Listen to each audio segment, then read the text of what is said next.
орны баруун хязгаарыг тасдан авах гэсэн дундад иргэн улсын бодлогыг зогсоосон.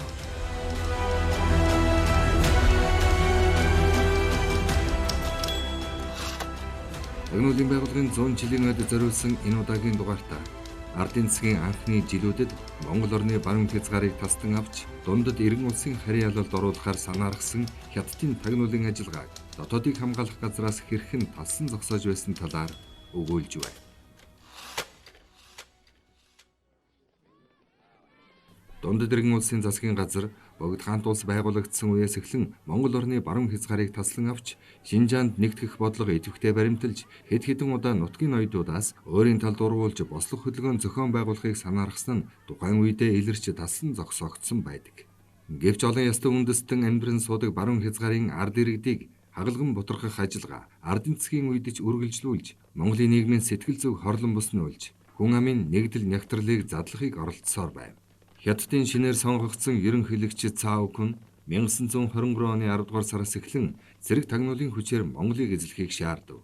Хятадын үзэл сурталын тагнуулчид ардын нам засгийн нөлөө орон нутагт өргөн олныг хараахан хамарч чадаагүй. Ялангуяа хязгаар нутагт хэлхээ холбоо сул байсныг ашиглан ард олны санаа бодлыг Хятадд ашигтайгаар ятхан зөвшөөрүүлэхийг оролдож ховдын хязгаарт салган тусгаарлах хандлагыг хүчтэй дэлгэрүүлэх болов. Өрөмчийн цэрэг тагнуулынхан ерөнхийлөгч Цао Куны даалгавраар 1923 онд буюу зөвлөлт Хятад хоёр улс Монголын асуудлаар хэлэлцээ эрчимтэй хийж байсан цаг үед манай улсын баруун хязгаарыг зарим түшмэлд нууцаар цалин пөнлөө олгож ард иргэдийн санаа бодлыг өмүүлж ятгалга цуу яриа өргөнөөр дэлгэрүүлв. Хятадын цэргийн анги салбарууд байдаг орчим хүчээр зузаатгаж Монгол улс руу довтлох бэлтгэл сургуулиултан эрчимжүүлжээ.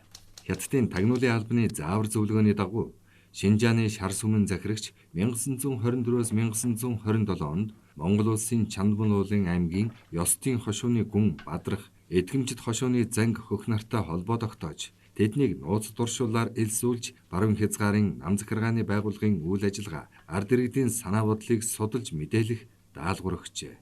Хятадын тагнуул тухайн үеийн Монгол Ардын хувьсгалт намын алдаатай бодлого шийдвэр зүүнний нуглаа завхарлыг ашиглан Монгол орны дотоод улс төрийн нөхцөл байдлыг тогтворгүй болгож ард иргэдийг хэсэг бүлгээр нь талцуулан бослох хөдөлгөөн гаргуулахад өдөөн түрхэрснээр зарим хүний бодол санаа хувиран өөрчлөгдөж Монголд амьдарснаас Шинжаанд очиж суурьшсан илүү дээр гисэн сэтэл бий болж оргон зүхтахад хүрэх болов. Хятадын тагнуулын албад манай баруун хязгаарт суурьшсан нууц туршуулдаа бие төлөөлөгч илгээх эсвэл нууц загтал бичгээр харилцах замаар Монгол орны дотоод байдал хүмүүсийн санаа бодлын талаар дэлгэрэнгүй мэдээллийг цаг тухайд нь авч эдгээр мэдээлэл тулгуурлан ард иргэдийг Шинжаанд оруулах ажлыг зохион байгуулж хэрэгжүүлэх болов. Тухайлбал Бадрах 1924 онд алдагдсан малын асуудал шийдвэрлэх төлөөлөгчдийн бүрэлдэхүүнд орж Шинжаанд очиход шар сүмийн захирагч түүнтэй уулзаж хошууныхаа ард иргэдийг Хятадд дагаар оруулах санал тавьж Бадрахч зөвшөөрсөн тул нутгийн ардуудаас шилж сонгон 100 хүнийг бэлтэг бид зэвсгээр хангана. Танаа нэг хошуу төдийгүй урайнхайн 7 хошууг Хятадд нэгтгэх болно хэмээн хэлж байжээ. Мөн хөх гэх читгээд Хятадын тагнуулын даалгавар биелүүлж Монголоос аль болох олон айл өрх нүүлгсэн хүнийг 100-аас 2000 лам мөнгөөр урамшуулан шагнах зарыг ард иргэдийн дунд сэм ухуулан тарав. Шинжаанд оргон очсон загчин ноён гомбочроор дамжуулан нутгийн ард иргэдийг Хятадд урвуулах үмэн саман дэгдэх ажиллагааг үргэлжлүүлв. Бадрагч нутгийн иргэдийг мал хөрөнгөтэйгөө Хятад руу нүүн очихыг ухуулан ятгаж нэлээд идэвхтэй ажилласны эцэст өөрөө Хятад руу зугтаж амжилгүй дотоодыг хамгаалах газарт баригдаж Хятадын төлөө тагнуул хийсэн хэрэгт шийтгүүлв. Хятадын тагнуулууд хошууны төшмөл чогсом жав, иш осор, дэмэн жаргал, даалам чойгонд нарын 10 гаруй хүнийг ятган ардын засгийн аюулаас авран хамгаалахыг хүссэн загтлыг Шинжааны захирагчид илгээсэн байна. Тэд эдгээр хүмүүсийг загтал бичснийхэн төлөө үлэм жих мөнгөөр урамшуулж дотоодын самун амжилттай өрнүүл ард иргэдийн хүсэлтээр гисэн нэрийн дор цэрэг оруулах зам өрөө зассан байна. Хятадууд эцсийн бүлэгт Чандбан уул аймгийн хошууны төшмөл Шаалуу, Ламчонхор нарын 30 гаруй хүнийг судлан холбоо тогтоогоод нутгийн иргэдийг үндэстэн ястнаар нь хагаралдуулах ардын цэргийн хорооны дайчдын дунд бослого гаргах орон нутгийн эрх баригчдыг алан хядах үүрэг даалгавар өгч хэрв энэ ажиллагаа амжилттай хэрэгжвэл өрөмчөд байрлах Хятад цэргийг Монгол орны баруун хязгаарт оруулж Чандбан уулын аймгийг салган тусгаарлахаар үгсэн хувилцсан байсныг хэрэгжихийг нь өмнө 1927 оны хавар дотоодыг хамгаалах газраас талсан зогсоож амьдсан байна. Гэвч хятадын тагнуулынхан Үмэн самун дэгдэх ажиллагааг зогсолтгүй явуулж, Шинжаанд нүүлгэн эзгүрсэн газар нутгийг аажмаар хятадд нэгтгэх нөхцөл боломжийг бүрдүүлэхийг зорж байлаа. Хятадын шар сүмэн цэргийн эрх баригчид хэл орчимд оршин сууж байсан 100 гаруй өрх айлыг цэргийн хүчээр айлгансүрдүүлж, тэдний ахлагч Үу Баяхадмыг Монголын эсрэг тагнуул хийлгэхээр шахан дарамтлаж байв.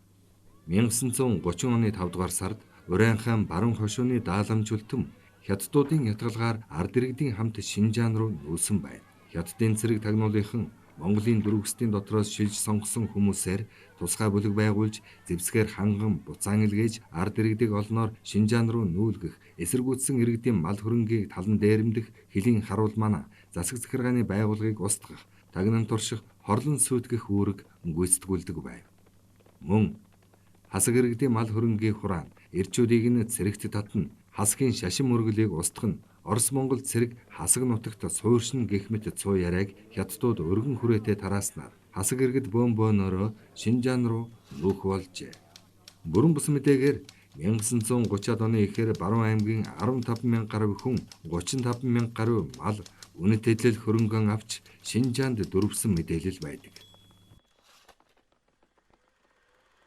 Энэхүү нөхцөл байдалтай холбогдуулан ардын засгийн газар дотоодыг хамгаалахын хүн амын дотор ухуулах сурталчилгаа хийж бодит мэдээллийг ард иргэдэд түлхүү хүргэх, ташаа ойлголтыг засаж залруулахад чиглэсэн олон арга хэмжээ авч байв.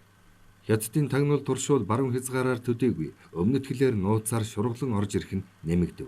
Зөвхөн замын үдийн чиглэлээр 1928 онд 28, 1929 онд 17 нийт 47 хятад иргэн Улаанбаатарт сэм нэвтрэн ирснийг дотоодыг хамгаалах газраас шалгаж тэднээс 5 нь хятадын тагнуулын даалгавар биелүүлэхээр ирсэн туршуул болохыг тогтоосон байна.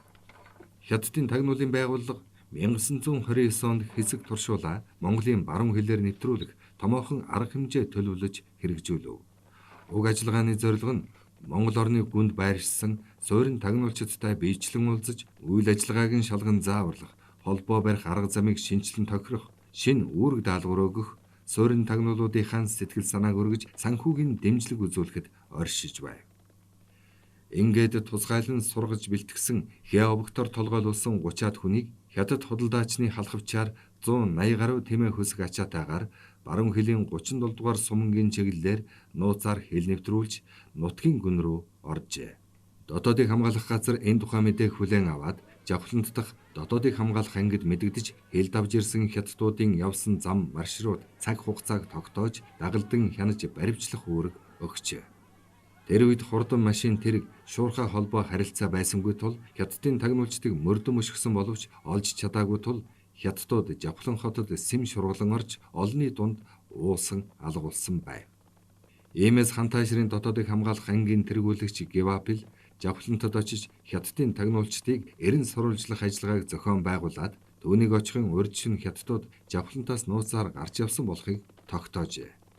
Тэднийг мөрдөн өшгөж илрүүлэн баривчилж хэргийг шалган тогтоогоод Монгол улсын нутаг дэвсгэрээс хөөн гаргажээ. Хятадын тагнуулчдын нууцаар орж ирсэн ажиллагаанаас үзвэл тэд аялан явах газар орны байдлыг сайтар судалж, хөндлөнгийн хяналт шалгалтанд ажиглагдамгүй зам маршрутыг сонгон өөрсдөө далдлах болон хүмүүсийн анхаарлыг татахгүй байх тагнан турш аргыг эзэмшсэн бүх талаар бэлтгэгдсэн туршуулууд байв. 1929 оны эцэс 1930 оны эхээр Шинжаан дахь хятадын цэрэг тагнуулын 100 гаруй хүн 1600 тэмээ ачаа унлагтай Монгол улсын хилийг сэм нэвтрэн Чандбан уулын аймаг Төгс буйнд Улаангом орохоор явж байсныг дотоодыг хамгаалахын илрүүлэн саатуулсан байдаг. Тэдний ачаа бараанаас байлдааны дуран, газрын зураг, эм хэрэгсэл зэрэг цэрэг дайны зориулалттай зүйлүүд их хэмжээгээр илэрсэн байдаг. Хятадын цэрэг тагнуулын энэ ажиллагаа Улаангом, Бодонч, Төгс буйнтад гарсан бослог хөдөлгөөний бэлтгэл цаг үетэй давхцсан нь хятадууд Монгол гарсан бослог хөдөлгөөнийг өөрийн цэрэг улс төр тагнуулын зорилгод ашиглахыг санааргасан нэгэн оролдлого гэж үзэхэд хүргэдэг. Тухайн үед дотоодыг хамгаалах газар дотоодын эсэргүүнүүдийг дарах их ажилд түүртэн хятадтай холбогдсон энэ асуудлыг цааш нь ягтлан шалгалгүй хаасан байна.